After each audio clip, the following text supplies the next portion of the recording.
श्री तुम स्वयं हो या कोई और, ये बच्चा भी अपना एक भगत है, मशीन है, गड़बड़ हो जाती है। तो ये गड़बड़ की आवाज में थोड़ा सा मेरा आप लोगों को कहा हुआ समझ में नहीं आया, इसलिए इसने बोला कि भाई थोड़ा सा संगीत में आप रखिए लोगों को, तब तक मैं मंगाता हूँ। तो थोड़ा सा मशीन ठीक हो जाता मैं बोलूँगा। और आज एक चीज पे दो चार लाइनें रखूंगा तब करके।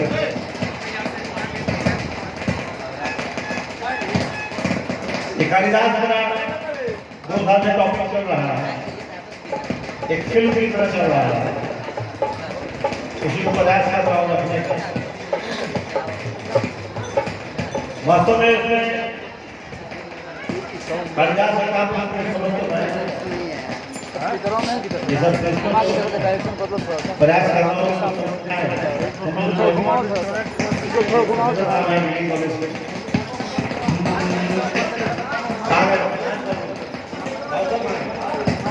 स्पीकर घुमाओ, स्पीकर घुमा स्पीकर घुमा स्पीकर वाला।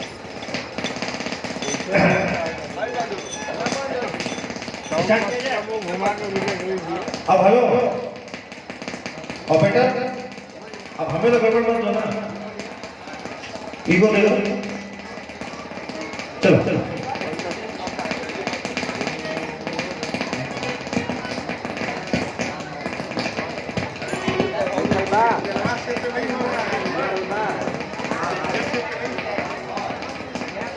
आवाज में बस संगीत खाली चल रहा है। ये मेरा दिल प्यार का दीवाना म्यूजिक बजाइए, उसी पे गाएंगे। मेरा एक कहना है कि प्रेम,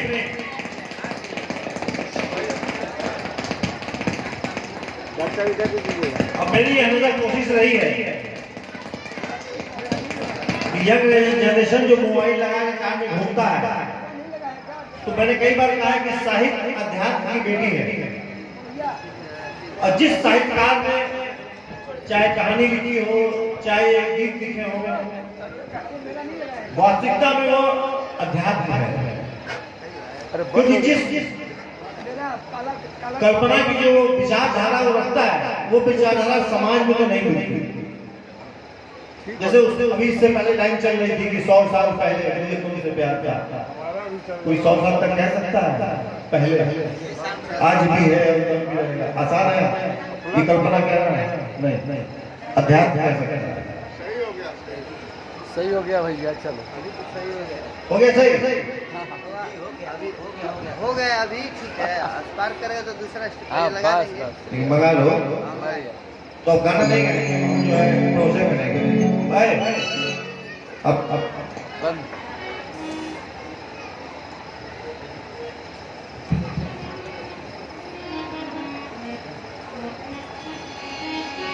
पिछली बार कालिदास के कई लक्षणों पे मैं चला था,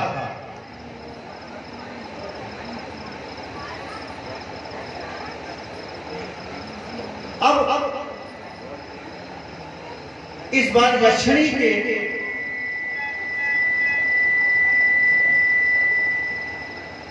ऊपर वर्णन रख सकता हूं, क्योंकि वही उसने था ना इस गाने में कि तेरी शक्ति के बिना, जैसे पहले गा रहा है, मैं कुछ नहीं। तो प्रेम ही साथी बनाता है, और प्रेम ही कोई ना कोई, जब कोई व्यक्ति सत्य की प्राप्ति के लिए प्रेम उत्पन्न होता है तो काव्य विषय प्रधान हो जाता है। अगर उस सत्य को प्राप्ति के लिए प्रेम नहीं रहेगा, जैसे कौन सी चीज होती है, अशोक जी बताते हैं कि वो पत्थर को भी भगवान बना देता है। सब जानते हैं कि पत्थर में कुछ नहीं, लेकिन आपका प्रेम जुड़ा है कि उसको भगवान बना देता है। कहने वाले कहते हैं कि मंदिर में पत्थर गया भगवान बन गया, लेकिन इंसान रोज जाता है वो इंसान नहीं बन पाया। एक तालीम जोर नहीं, सुधरने की जरूरत है।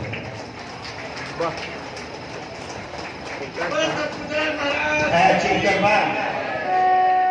गरबा की क्या करना? हाँ हाँ, सब अपने लोग हैं।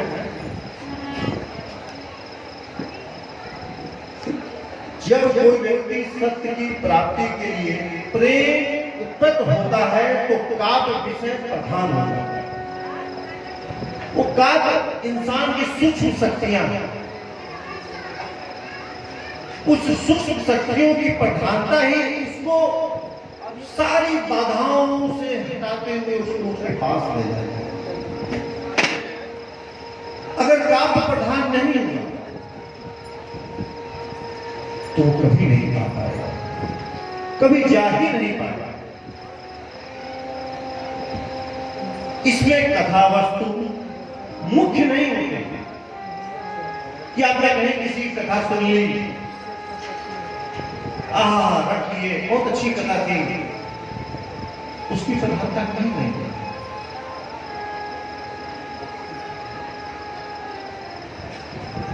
व्यक्तिगत भावना, उसमें कई ऐसे, जैसे डॉक्टर के पास जाता है आदमी तो एक हार्मोन नाम की चीज होती है, ये हार्मोन गड़बड़ हो गया है, ये हार्मोन गड़बड़ हो गया है,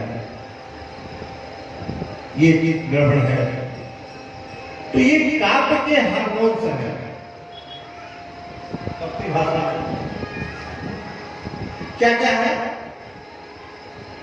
भावना, मानसिक अवस्था, व्यक्तिगत सुख दुख, हर्ष शोक, विलास विषाद आदि मुख्य हैं।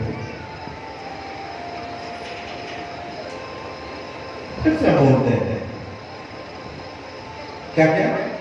भावना, मानसिक अवस्था, आपकी मानसिक अवस्था कैसी है, व्यक्तिगत सुख दुख, व्यक्तिगत स्वयं, हर्ष शोक, किसमें आप हर्ष में होते हैं, कब वो शोक में होते हैं, विलास, कैसी विलासता है आपकी, विषाद आदि मुख्य होते हैं। तब कोई व्यक्ति अपने भावों, अनुभूतियों और संवेदनाओं को कविता के माध्यम से प्रकट कर सकता है।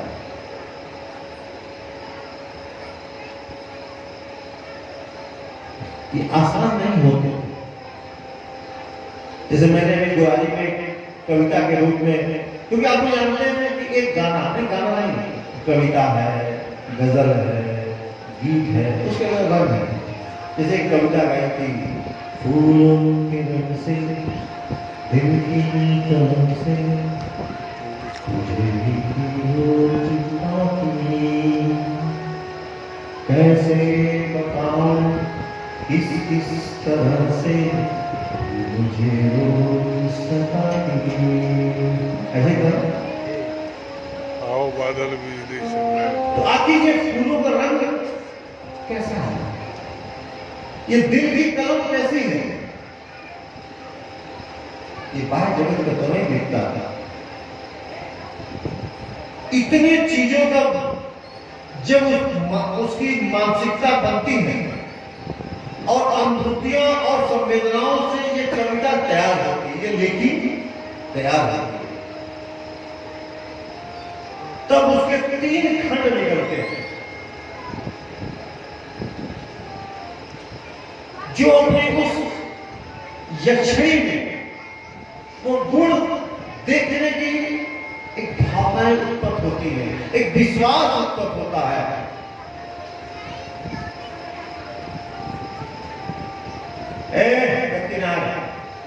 धन्यवाद है क्या? बिट्टू के लेकर तब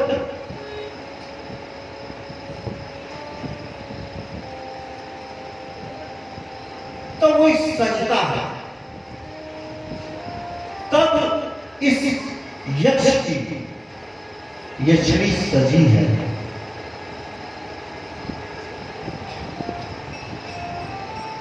वो यश की यक्षिणी यूं ही नहीं सज गई,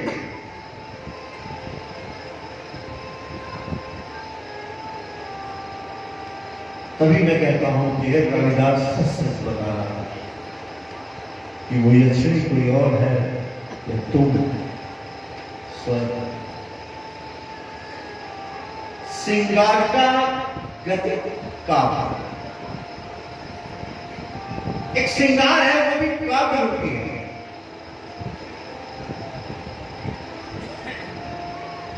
वो श्रृंगार लिपस्टिक नहीं है,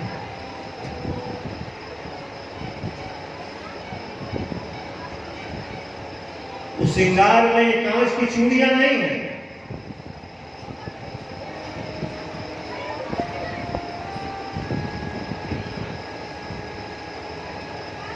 वो दिव्य यक्ष, वो कालिदास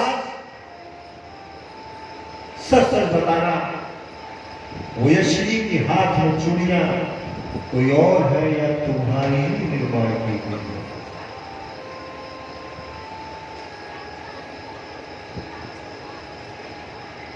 उस श्रृंगार में जो लालिमा है वो प्रकृति की हुई है या तुम्हारी है।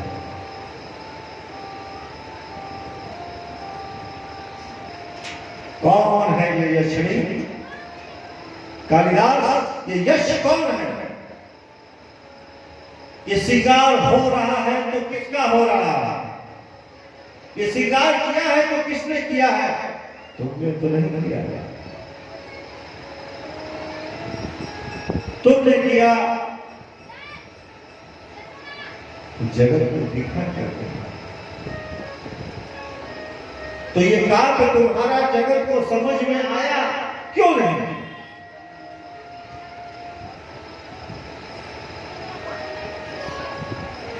समुद्र की गहराई तो समुद्र ही नाप सकता है,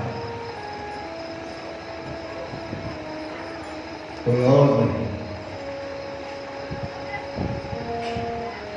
प्रेम के उद्यान भावनाओं का रूप प्रस्तुत करना इतना आसान नहीं है।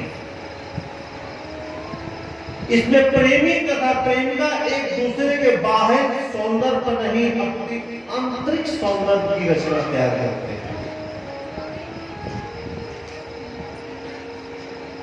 और उस पे रिझते और रिझाते हैं। तो कालिदास, तुम रिझे थे या कोई और? कालिदास यक्षिणी रिझी थी या कोई और या स्वयं तुम?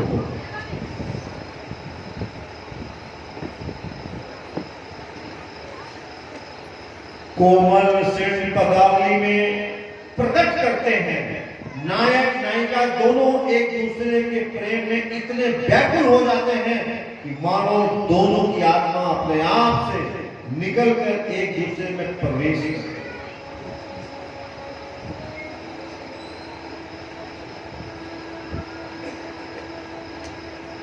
एक दूसरे की आत्मा निकलकर एक दूसरे में प्रवेश कर गई, यानी वो भी मर गया, वो भी मर गया।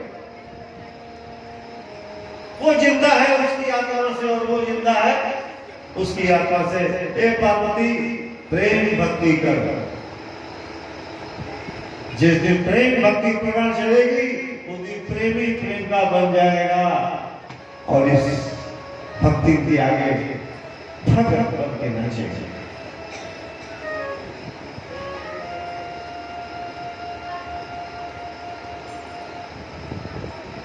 वियोग की व्यवस्था दोनों को अत्यंत कष्ट भी होता है,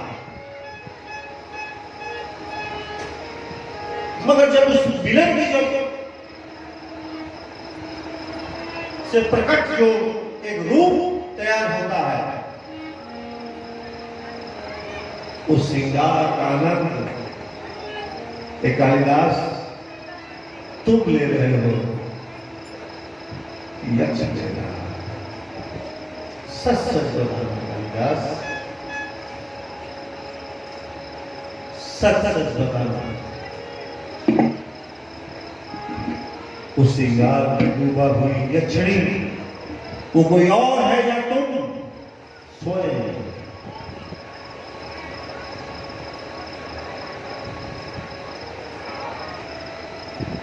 वहां की धार्मिक भावनाएं और धार्मिक कार्य कुछ और है।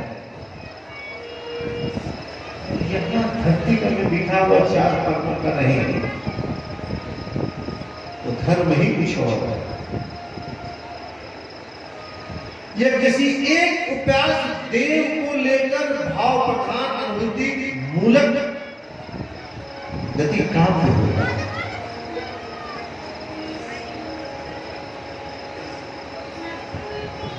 इसका उपासक कालिदास किसकी उपासना सुनने की है? कालिदास कौन है तुम्हारा उपासक?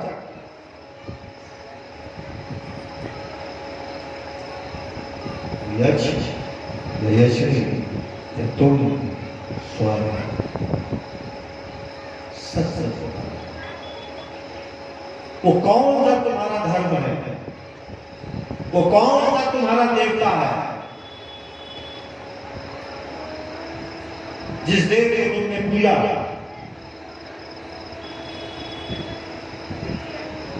नैतिकता तुम्हारी क्या है? कौन सी नैतिकता की शिक्षा को तुम पा करके मुक्त के रूप पद्यात्मक ढंग से प्रस्तुत कर सकते थे?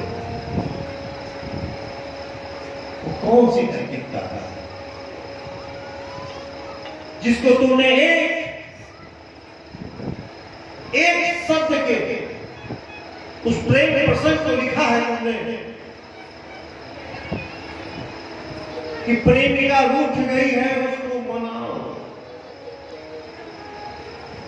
तुम्हें यह पता हो कि वो जानबूझ के रूठी है, उसके कदमों को पकड़ के बैठ जाओ। तब वो जब तुम्हें उठा के गले लगाएगी, वह प्रेम काव्य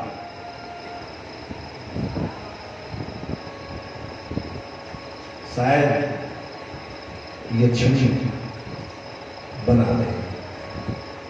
तो कालिदास किस यक्षिणी के कदमों को पकड़ के तो मनाए थे? वो कौन थी? तुम बनाए थे या यक्ष बनाए? वो यक्ष कौन? वो यक्षिणी कौन? सच कालिदास। और वो व्यक्तित्व जो सत्य जो तुम्हें प्राप्त होता है, और जब वो पूर्णता में समा जाता है, तब उसे प्राप्त नहीं कहते, वही सब कुछ हो जाता है।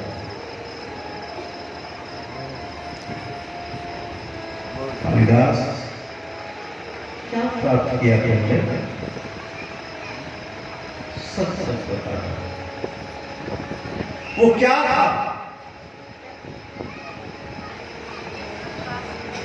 मुझे बताओ कालिदास कि मैं दूसरे को समझा सकूं।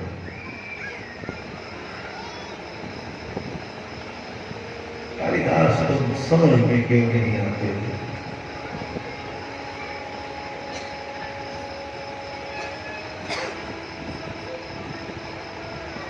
कौन सी नैतिकता है और वो कौन सी पूर्णता है जिसको पूर्ण कहा गया?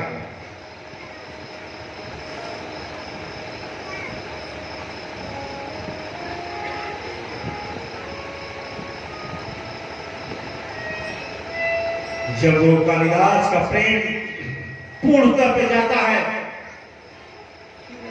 तो संगीतात्मक हो जाता है। ये संगीत मजाक नहीं है। प्रेम, धार्मिक, उसका धर्म, उसकी नैतिकता जब पूर्णता को प्राप्त होती है, सम होती है, तब संगीतात्मक होती है।